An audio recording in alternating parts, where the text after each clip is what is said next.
I always wanted for a mission, so I don't know, it kind of just always been something my mom would talk about, like, oh, and then you'll go on your mission, and so when the mission age changed, I was like, well, yeah, like nothing's going right now. Like, I was dating, but there wasn't really anything happening from it, and I was just so ready to go.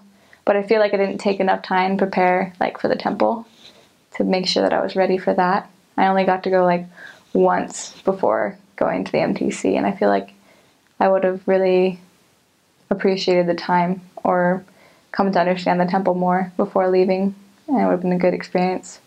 But I feel like I was always sort of raised to respect the temple. I had no problems starting to wear garments or anything, so I was good with that. But yeah, I just always respected the temple, so I was, with that one time that I went, I feel like it was good. But for some other people, it could take a lot more time to be ready for it. But yeah, I just like was totally ready to go, and so I just like put my papers in. I was so excited. I was available for January, but I got my call and it was April. And I was like, wait a second, what? Like, I'm already home from school. I'm going to be here 4 months. But the reason that is because in Denmark, you have to go to New York or somewhere in California and get your visa, like, bioscan done. It's really weird. Like, the church will call you up and be like, we're going to fly you to New York for a day. And you're like, okay. So, but I'm from Virginia, so we just drove up and made a day of it. I loved the MTC. It was amazing. Like, my district was really small, but it was like the biggest district we've had that's ever gone to Denmark. It was 11 elders and 11 sisters that were in there at the same time, so we had like 11 in each room.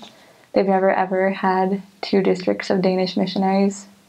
So it was like just following the big, huge rush of new missionaries after the age change.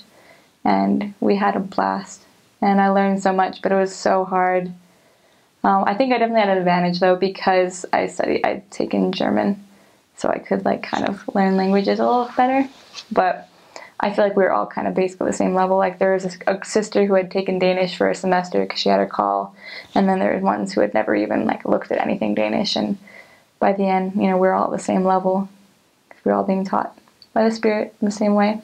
One experience I can think of is I was in the visitor center in DC. My mom was in the temple in a session, and I was just talking to the sisters in the visitor center, and I just was so inspired by them that I really, like, I was 14 and I'd already kind of planned on going on a mission, but just like sitting there talking with them was a huge inspiration of like, yes, like this is something I want to do. Like, I want to be like them. I want to like have that level of testimony. I want to have that level of confidence. That's something I really wanted.